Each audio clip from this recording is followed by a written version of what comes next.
ओम। नेत्रों को कोमलता से बंद कर लीजिए।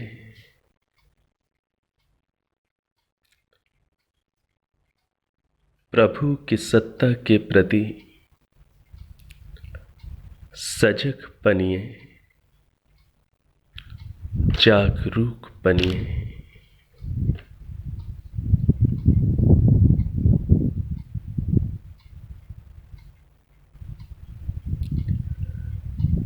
मिलकर प्रभु के निज नाम ओम का उच्चारण करेंगे। लंबी गहरी सांस भर लीजिए।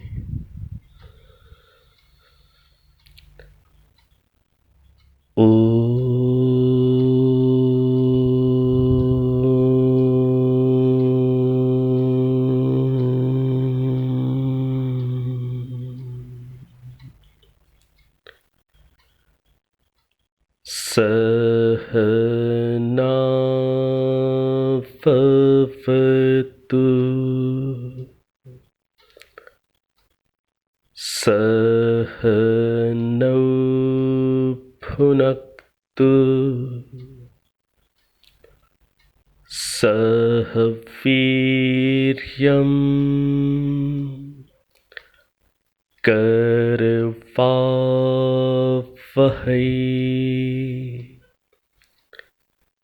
तेजस्विनावधीतमस्तु मा विद्विषावहै। ओम शांति शांति शांति।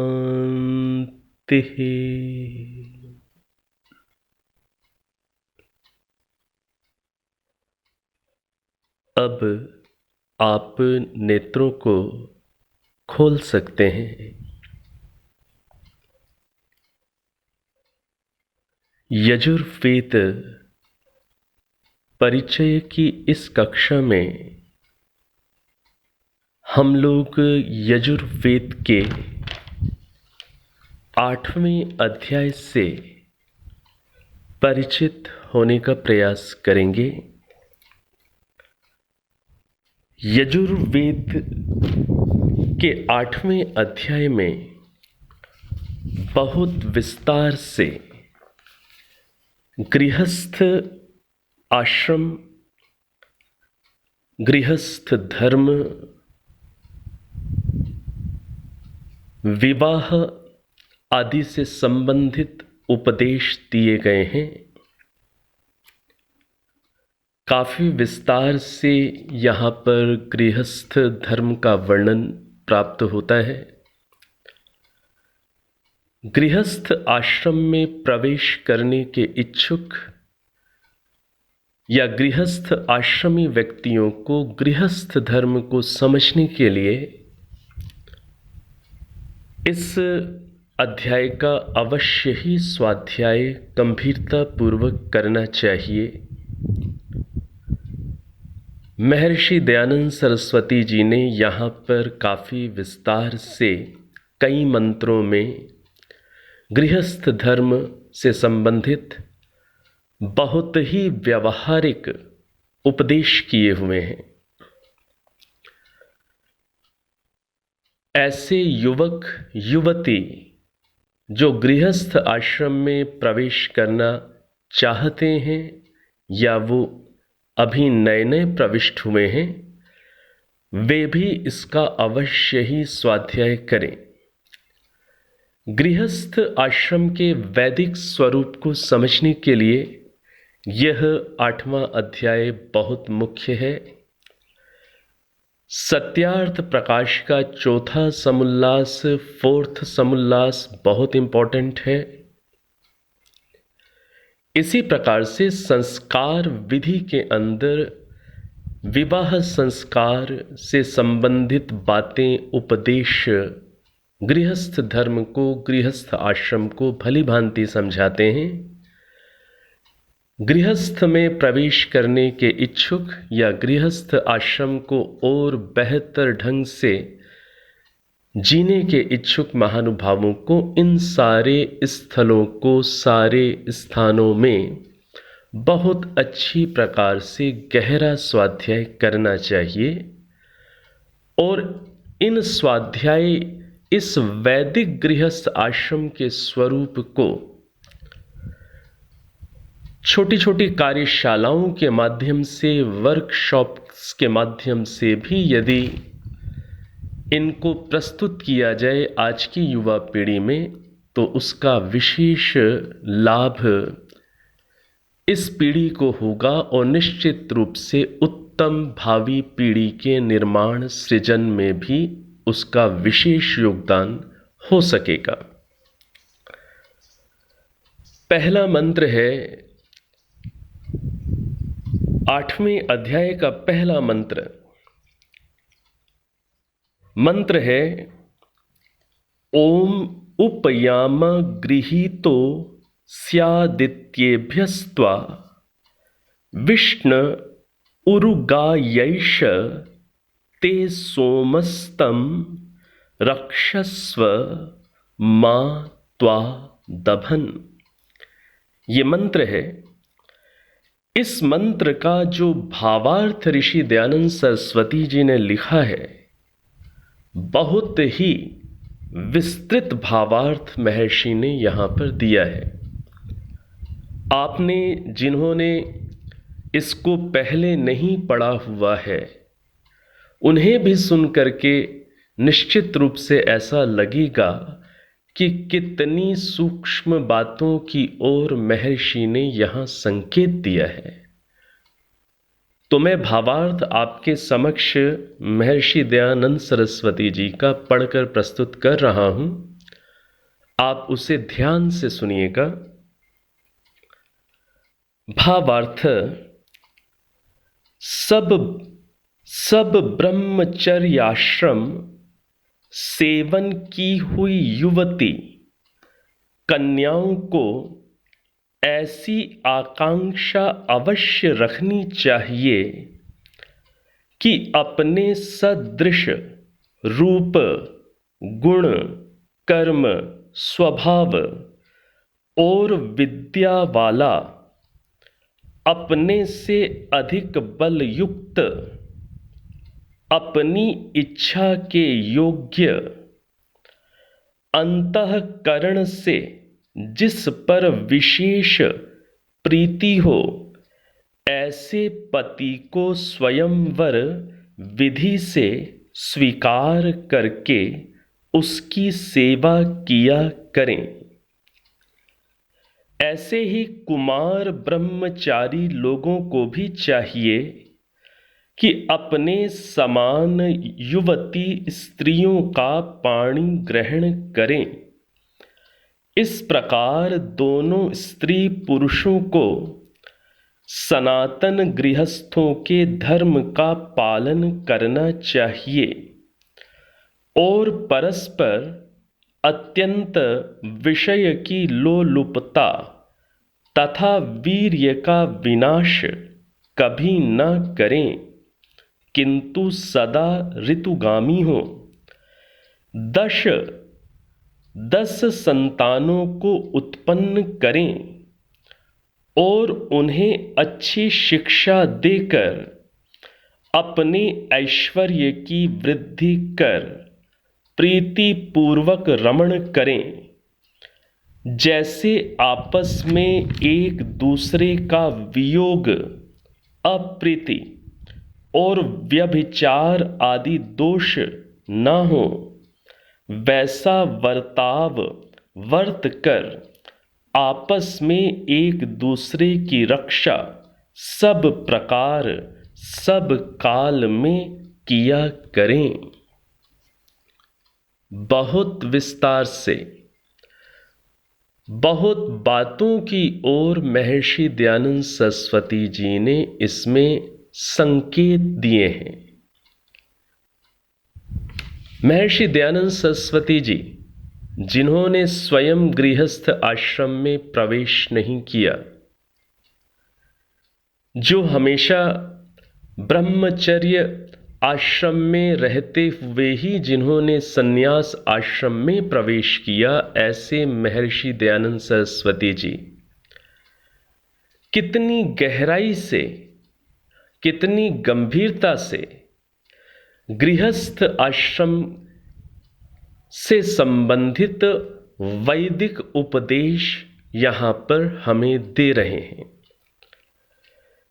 तो यहां पर ये जो बात आई है कि जो युवती कन्याएं हैं वो अपने सदृश रूप, गुण, कर्म, स्वभाव और विद्या वाला, अपने से अधिक बल युक्त, अपनी इच्छा के योग्य, अंतःकरण से जिस पर विशेष प्रीति हो, प्रेम हो, ऐसे पति को स्वयंवर विधि से स्वीकार करें। बहुत विशेषणों के माध्यम से विविध बातों की ओर महर्षि ने यहाँ संकेत स्पष्ट रूप से दिया है कि किस प्रकार से एक युवती अपने पति का चयन करे। इसी प्रकार से जो कुमार ब्रह्मचारी लोग हैं वे भी अपने समान युवती स्त्रियों का पाणी ग्रहण करें और दोनों मिलकर सनातन गृहस्थों के धर्म का पालन करें। आगे तो ये बात भी ऋषि ने यहाँ लिखी हुई है, सत्यार्थ प्रकाश में भी आती है, वेद के मंत्रों के माध्यम से भी ये बात उन्होंने वहाँ संकेत दी हुई है कि कितनी संतानों को उत्पन्न करें और अच्छी शिक्षा उन्हें देकर अपने ऐश्वर्य की वृद्धि कर प्रीति पूर्वक रमण करें, आपस में अत्यंत हार्दिक आत्मीय प्रेम करें। तो इस रूप में ये बातें महर्षि दयानंद सरस्वती जी के माध्यम से हैं, जो स्वयं गृहस्थ आश्रमी नहीं रहे। कई बार लोग ऐसा प्रश्न करते हैं, जिज्ञासा करते हैं कि जब महर्षि दयानंद सरस्वती जी ने गृहस्थ आश्रम में प्रवेश नहीं किया तो वो इतनी सूक्ष्मता से गृहस्थ धर्म की ओर कैसे संकेत कर देते हैं, किस प्रकार से बातों को समझा देते हैं।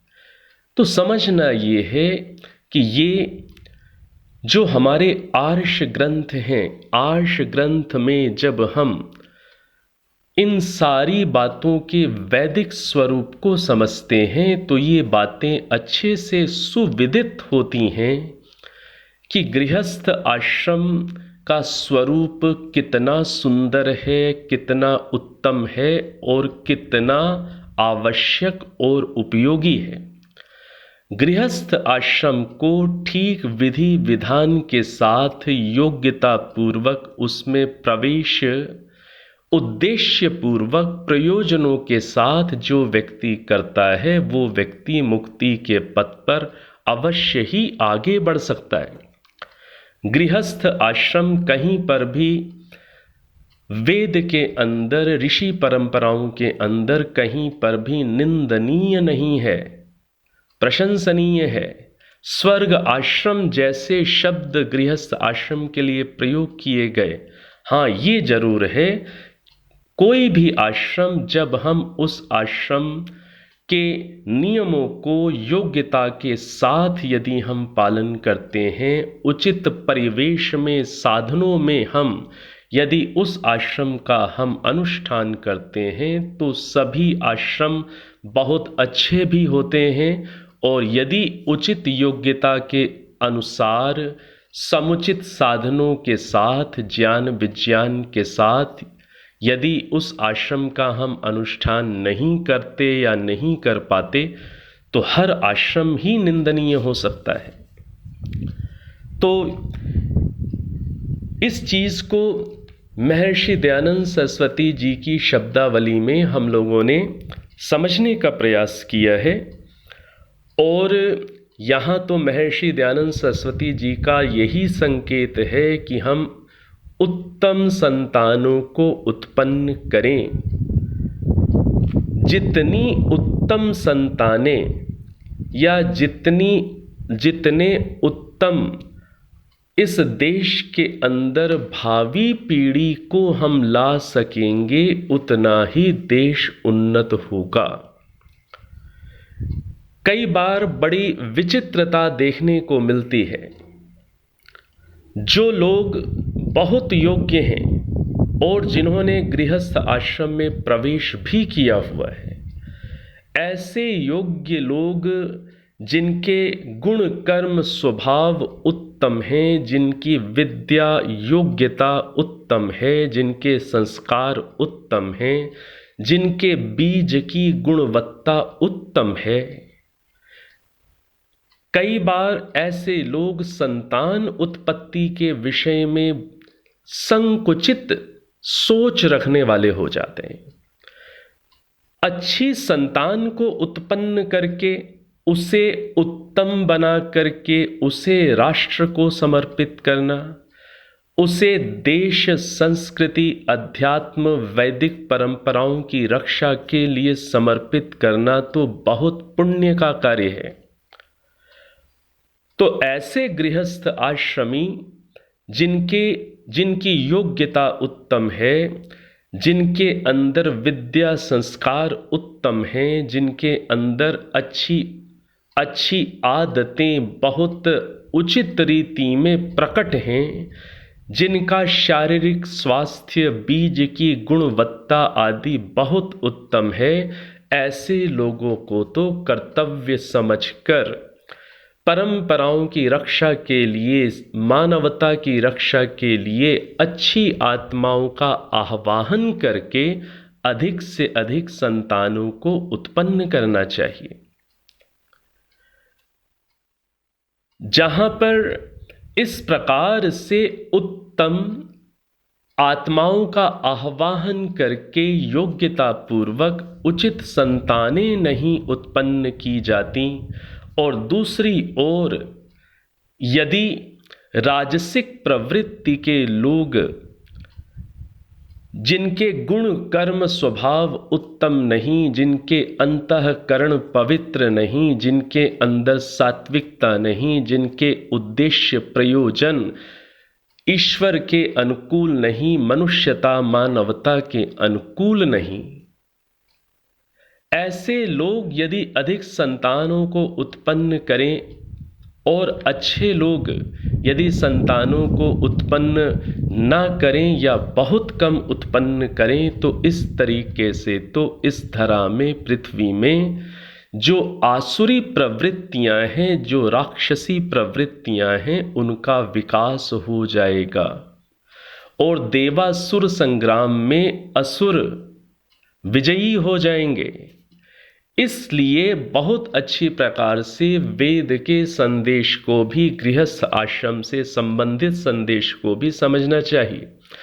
जहां पर हम योग के विषय को, योगाभ्यास के विषय को शुद्ध रीति से समझने का प्रयास करते हैं, वहीं पर संतुलन इस बात पर है कि गृहस्थ आश्रम में प्रविष्ट व्यक्ति वो अपने इस कर्तव्य को, अपने इस दायित्व को भी भली भांति समझें और उत्तम आत्माओं का आह्वान करके उत्तम संतानों को इस समाज को दें। मनुष्यता मानवता की रक्षा के लिए उत्तम सुसंस्कारी संतानों का निर्माण करें, योद्धाओं का निर्माण करें, योगियों का निर्माण करें, ब्राह्मणों का निर्माण करें, क्षत्रियों का निर्माण करें। ये कर्तव्य है। तो इस रूप में यहाँ पर बहुत स्पष्ट रूप से महर्षि दयानंद सरस्वती जी ने संकेत दिए हैं कई बार ऐसे भी लोग समाज में दृष्टिगोचर हो जाते हैं, दिखाई दे जाते हैं कि जिनके गुण कर्म स्वभाव उत्तम हैं, जिनकी शारीरिक स्थितियां भी उत्तम हैं, गुणवत्तापूर्ण हैं, लेकिन उनके पास भौतिक संसाधनों का अभाव है। भौतिक संसाधन प्रचुर मात्रा में नहीं है कि जिससे वो अधिक सुसंतानों को पैदा करके उनका निर्माण करने का साहस कर सकें। गुण कर्म स्वभाव अच्छा है, शारीरिक योग्यता भी उत्तम है या कम से कम मध्यम स्तर की है। मूल चीज है गुण कर्म स्वभाव संस्कार, शारीरिक योग्यता का भी एक आवश्यक स्तर, ये सब कुछ है। सत परंपराओं से जुड़े हुए हैं, गृहस्थ आश्रम में भी प्रविष्ट हैं, लेकिन ऐसे लोग भी दृष्टिगोचर होते हैं कि जिनके पास साधनों की प्रचुरता नहीं है, आवास की, निवास की उचित व्यवस्थाएं नहीं हैं, आजीविका सीमित है, सुरक्षा करने के साधन सीमित हैं, बच्चों को, संतानों को शिक्षित करने के साधन सीमित हैं। अब ऐसा व्यक्ति गुण कर्म स्वभाव, सिद्धांत विद्या और शारीरिक योग्यता के अनुकूल होते हुए भी उसकी एक मजबूरी है, उसकी एक सीमा बन जाती है कि वो समझते हुए भी अधिक संतानों को पैदा नहीं करते।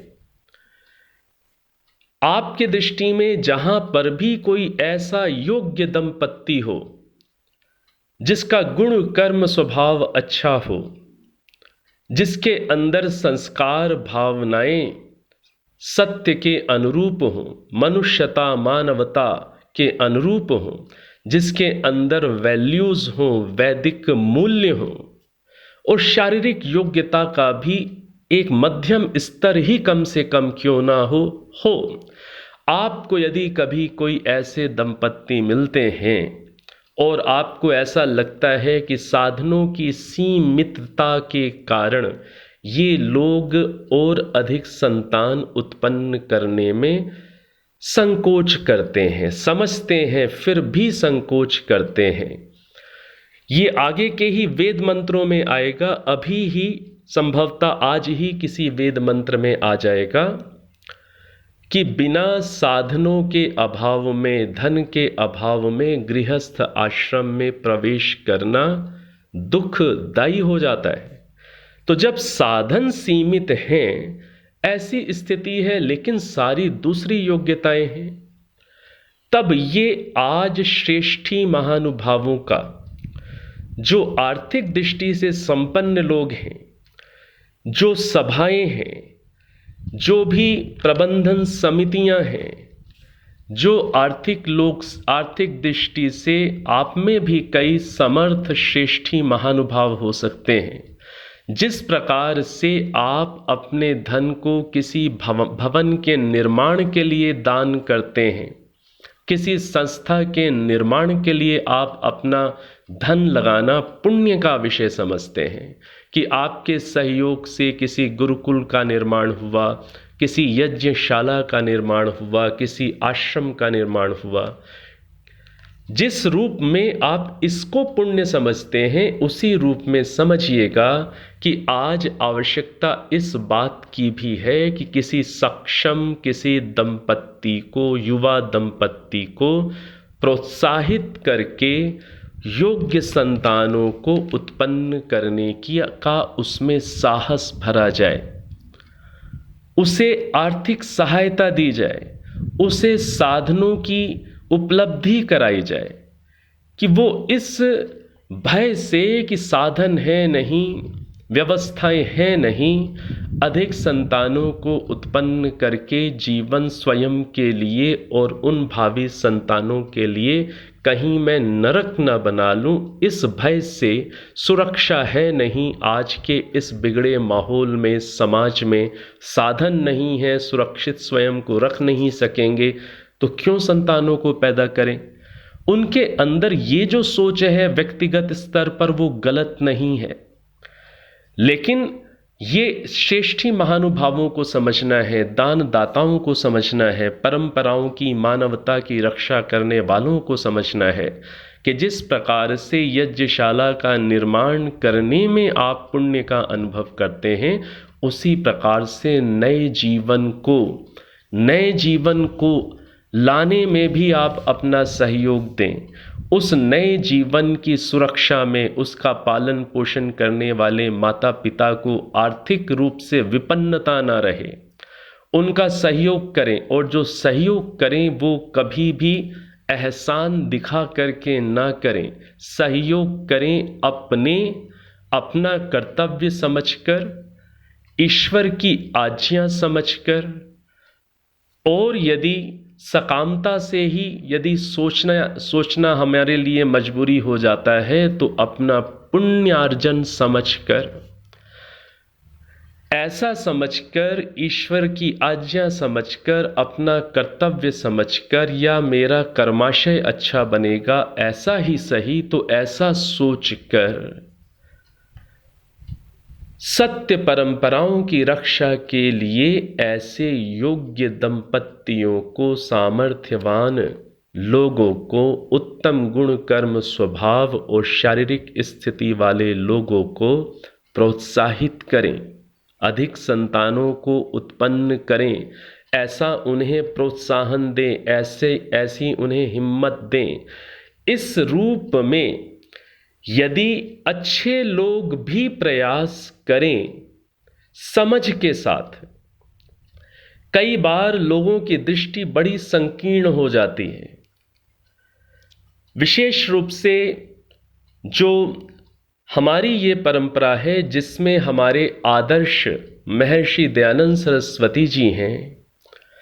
कई बार हम महर्षि दयानंद सरस्वती जी के ब्रह्मचर्य के पक्ष को इतना अधिक केंद्रित होकर के देखते हैं कि कई बार जो वैदिक मूल्यों को, व्यवस्थाओं को, आश्रम व्यवस्थाओं को नहीं जानते, वो कई बार ऐसी चीज़ों को नकारात्मक दृष्टि से देखने लग जाते हैं कि व्यभिचार की दृष्टि से देखने लग जाते हैं, इंद्रिय लोलुपता की दृष्टि से देखने लग जाते हैं कि अच्छा उस व्यक्ति की इतनी संतानें हैं।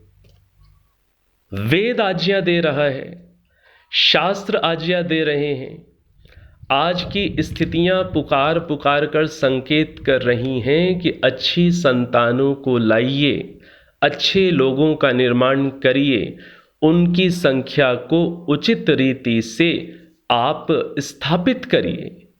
वही महर्षि दयानंद सरस्वती जी जो स्वयं ब्रह्मचर्य का उपदेश कर रहे हैं, या वो स्वयं अखंड ब्रह्मचारी हैं, वही संकेत कर रहे हैं कि अधिक संतानों को पैदा करिए। तो इस चीज को समझना है कि कोई गृहस्थ आश्रमी, कोई व्यक्ति इस रूप में यदि संतानों को उत्पन्न करना चाहे तो श्रेष्ठ महानुभावों को, सामर्थ्यवान महानुभावों को कर्तव्य मानकर उसकी व्यवस्थाएं करनी चाहिए। उन संतानों का निर्माण उचित गुरुकुलों में, विद्यालयों में, पाठशालाओं में समुचित रूप से उचित संसाधनों के माध्यम से हो सकेगा, ऐसा उसे आश्वासन देना चाहिए।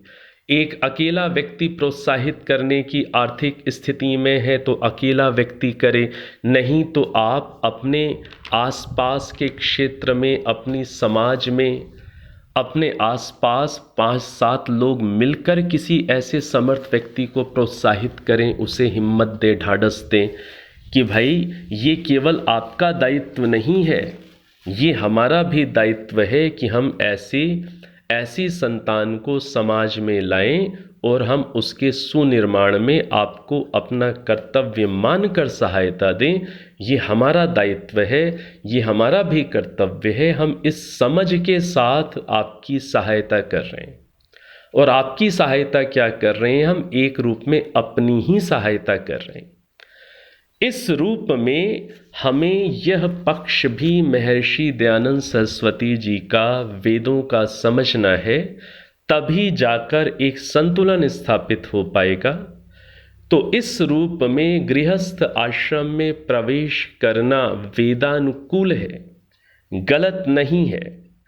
आज गुरुकुलों के अंदर पढ़ने वाले जो युवक युवतियां गृहस्थ आश्रम में प्रवेश करना चाहते हैं, बहुत अच्छी बात है। वो उचित रीति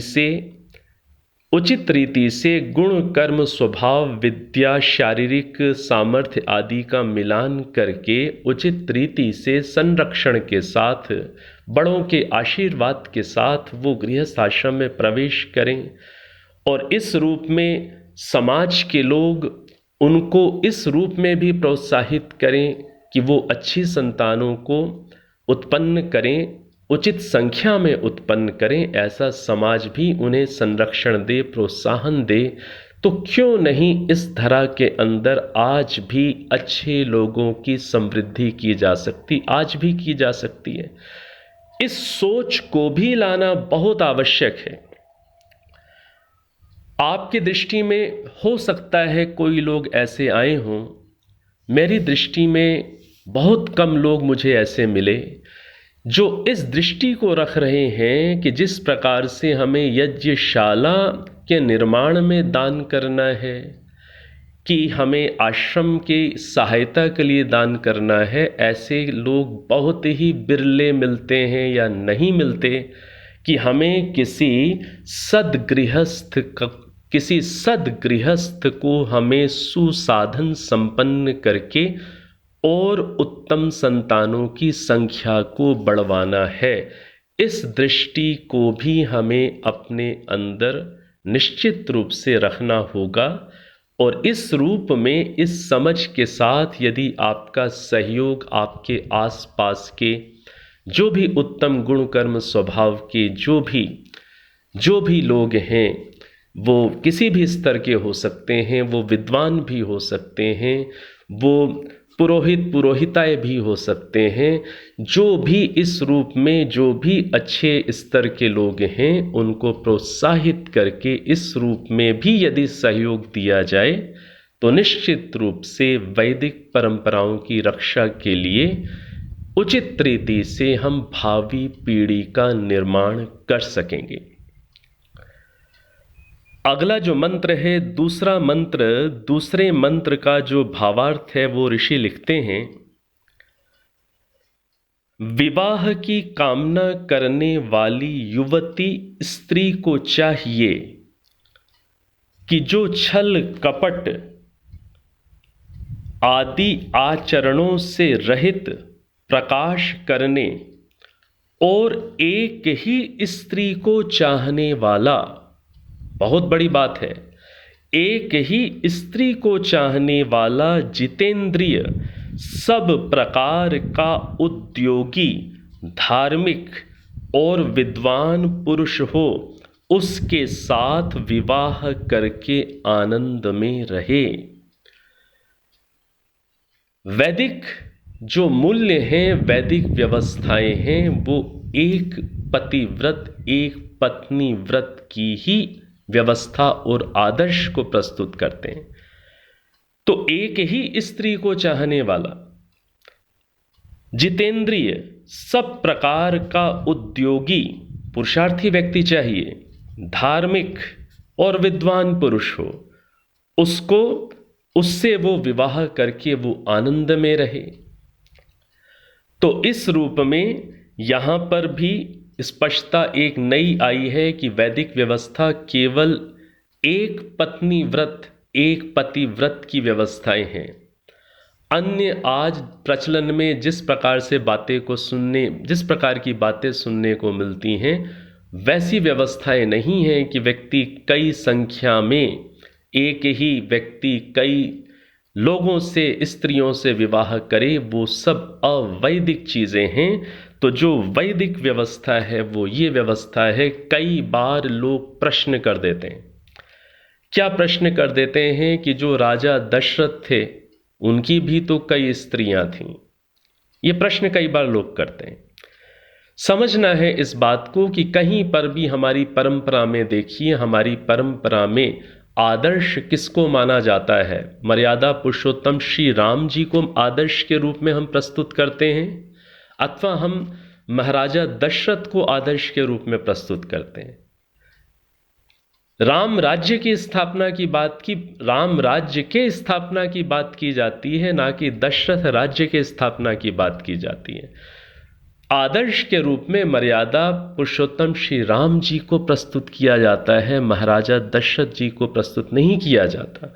और जो मर्यादा पुरुषोत्तम राम हैं वो इसलिए हमारे विशेष सम्माननीय हुए, इसलिए हमारे विशेष पूज्य हुए, उन्होंने एक पत्नी व्रत धर्म का पालन किया, विकट स्थितियों में भी उसे निभाया, और उनकी जो पत्नी थी उन्होंने भी एक पति व्रत का ही पालन किया, और विकट आपदाओं में भी वो अपने इस धर्म में अटल रहीं। इस कारण से उन दोनों का ही, मर्यादा पुरुषोत्तम राम और माँ सीता जी का ही वैदिक परंपरा में हम लोग बहुत सम्मान के साथ उनका नाम लेते हैं, उनके आदर्शों को हृदयंगम करके जीवन को उस दिशा में ले जाने का प्रयास करते हैं। तो इस रूप में ये दूसरे मंत्र का भावार्थ था। तीसरे मंत्र का भावार्थ है, जो प्रमादी पुरुष विवाहित स्त्री को छोड़कर पर स्त्री का सेवन करता है, वह इस लोक और परलोक में दुर्भागी होता है। और जो संयमी, अपनी ही स्त्री का चाहने वाला, दूसरे की स्त्री को नहीं चाहता, वह दोनों लोक में परम सुख क्यों ना भोगे। इससे सब स्त्रियों को योग्य है कि जितेंद्रिय पति का सेवन करें, अन्य का नहीं। अगला देखिए, अगला मंत्र है चौथा मंत्र। विवाह करके स्त्री पुरुषों को चाहिए कि जिस जिस काम से विद्या, अच्छी शिक्षा, बुद्धि, धन, सुहृद भाव और परोपकार बढ़े, उस कर्म का सेवन अवश्य किया करें। कि जिस जिस काम को करने से विद्या, अच्छी शिक्षा, बुद्धि, धन, सुहृद भाव और परोपकार बढ़े। धन को अर्जित करना गलत नहीं होता, उचित रीति से ईमानदारी के साथ पुरुषार्थ पूर्वक धन को अर्जित करना चाहिए, अवश्य ही अर्जित करना चाहिए। वेद कहीं पर भी दरिद्रता का उपदेश नहीं करते, संपन्नता का उपदेश करते हैं, सुसाधनों की प्राप्ति का उपदेश करते हैं। इतना व्यक्ति साधन संपन्न हो कि वो अन्यों की सहायता करने वाला हो, इतनी संपन्नता, इतनी उत्कर्षता, इतने पराक्रम का वेद उपदेश करते हैं।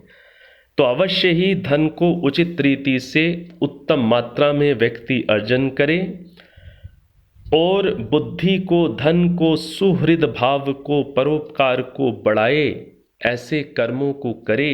ये गृहस्थ आश्रमी व्यक्ति अवश्य करें, सभी करें। इसी प्रकार से जो पांचवा मंत्र है, पांचवें मंत्र के अंदर क्या कह रहे हैं? स्त्री पुरुषों को चाहिए कि अच्छी प्रीति से परस्पर परीक्षा पूर्वक स्वयंवर, विवाह और सत्य आचरणों से संतान को उत्पन्न कर बहुत ऐश्वर्य को प्राप्त होके नित्य उन्नति पावें।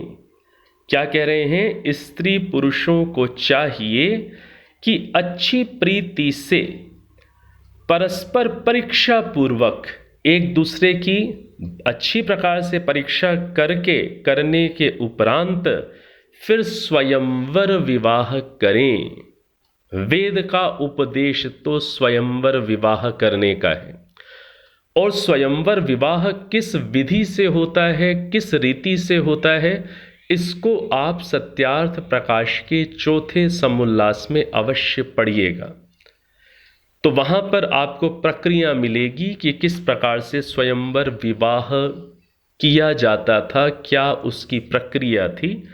तो इस प्रकार से स्वयंवर विवाह करे, सत्य आचरणों से उत्तम संतानों को उत्पन्न करे, बहुत ऐश्वर्य को प्राप्त करे, नित्य उन्नति को प्राप्त करे। छठवें मंत्र का भावार्थ है, गृहस्थ जनों को चाहिए कि ईश्वर के अनुग्रह से प्रशंसनीय, बुद्धि युक्त, मंगलकारी गृह आश्रमी होकर इस प्रकार का प्रयत्न करें कि जिससे तीनों अर्थात भूत, भविष्यत और वर्तमान काल में अत्यंत सुखी हो।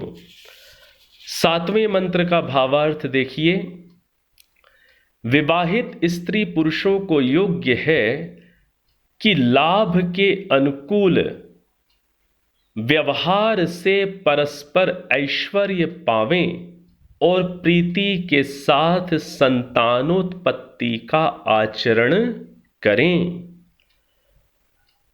आगे आठवें मंत्र का भावार्थ है, जिस गृह आश्रम भोगने की इच्छा रखने वाले पुरुष का सब ऋतुओं में सुख देने वाला घर हो और आप वीर्यवान हो, उसी को स्त्री पति भाव से स्वीकार करे।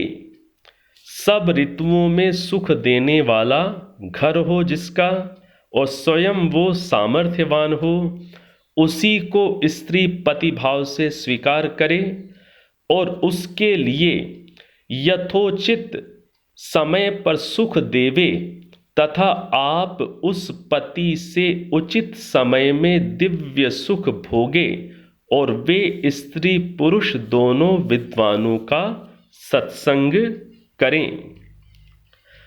अगला जो मंत्र है, नौवां मंत्र, इसका भावार्थ है, स्त्री और पुरुष विवाह से पहले परस्पर एक दूसरे की परीक्षा करके अपने समान गुण, कर्म, स्वभाव, रूप, बल, आरोग्य, पुरुषार्थ और विद्या युक्त होकर स्वयंवर विधि से विवाह करके ऐसा यत्न करें कि जिससे धर्म, अर्थ, काम और मोक्ष की सिद्धि को प्राप्त हो। जिसके माता और पिता विद्वान न हो, उनके संतान भी उत्तम नहीं हो सकते। इससे अच्छी और पूर्ण विद्या को ग्रहण करके ही गृह आश्रम के आचरण करें, इसके पूर्व नहीं। 10वें मंत्र का भावार्थ है, इस संसार में मनुष्य जन्म को पाकर स्त्री और पुरुष ब्रह्मचर्य, उत्तम विद्या, अच्छे गुण और पराक्रम युक्त होकर विवाह करें। विवाह की मर्यादा ही से संतानों की उत्पत्ति और रति क्रीड़ा से उत्पन्न हुए सुख को प्राप्त होकर नित्य आनंद में रहें। बिना विवाह के स्त्री पुरुष व पुरुष स्त्री के समागम की इच्छा मन में कभी न करें, जिससे मनुष्य शक्ति की बढ़ती होवे। इससे गृह आश्रम का आरंभ स्त्री पुरुष करें। तो इस रूप में आप देख रहे हैं कि यहां पर क्रम से बहुत सारे मंत्र हैं। 11वें मंत्र का भावार्थ देखिए। 11वें मंत्र का भावार्थ है, ब्रह्मचर्य से शुद्ध शरीर, सद्गुण, सद्विद्या युक्त होकर विवाह की इच्छा करने वाले कन्या और पुरुष युवावस्था को पहुंच और परस्पर एक दूसरे के धन की उन्नति को अच्छे प्रकार देख कर विवाह करें, नहीं तो धन के अभाव में दुख की उन्नति होती है। इसलिए उक्त गुणों से विवाह कर आनंदित हुए प्रतिदिन ऐश्वर्य की उन्नति करें। तो देखिए, इस मंत्र के अंदर स्पष्ट रूप से बात आ गई कि परस्पर एक दूसरे के धन की उन्नति को अच्छे प्रकार देख कर विवाह करें, नहीं तो धन के अभाव में दुख की उन्नति होती है।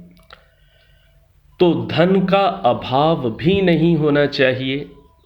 तो जो मैं बात कह रहा था कि ऐसे जो उत्तम गुण कर्म स्वभाव वाले, उत्तम शारीरिक सामर्थ्य वाले, शुद्ध परंपराओं में चलने वाले जो लोग हैं, उनको प्रोत्साहित करके गृहस्थ आश्रम में उन्हें और अधिक संतानों का निर्माण करने के लिए प्रोत्साहित करें और उन संतानों के निर्माण में धन का अभाव वो अनुभव ना करें। ऐसा समाज, ऐसी सभाएं, ऐसे धनिक श्रेष्ठी महानुभाव प्रबंध करें, तो जिससे उत्तम मनुष्यों की संख्या में वृद्धि हो, जिससे उत्तम मनुष्यों की संख्या में वृद्धि एक कारण बनेगी बहुत बड़ा, कि जो शुद्ध परंपराओं की रक्षा हो सकेगी।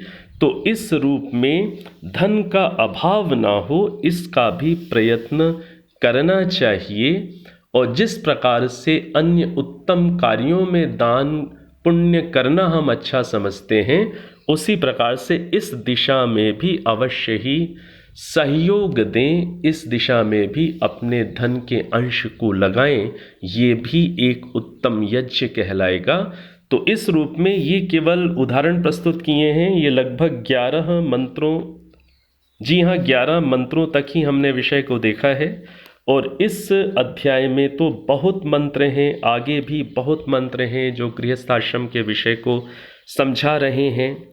आप में से कोई महानुभाव ऐसा भी कर सकते हैं कि इस अध्याय के अंदर जो जो गृहस्थ आश्रम से संबंधित मंत्र हैं, जिनके ये भावार्थ हैं, इन भावार्थों को आप चाहें तो एक जगह एकत्रित करके किसी पत्रक को बना सकते हैं।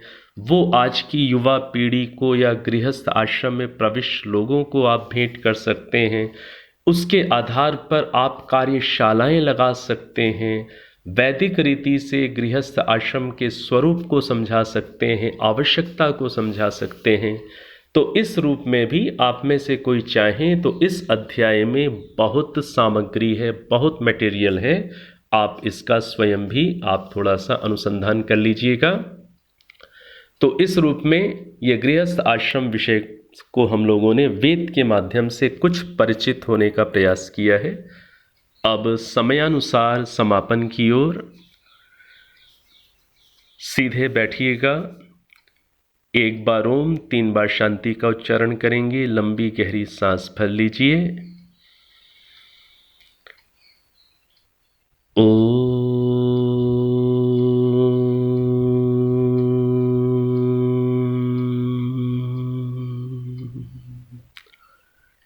शांति शांति शांति।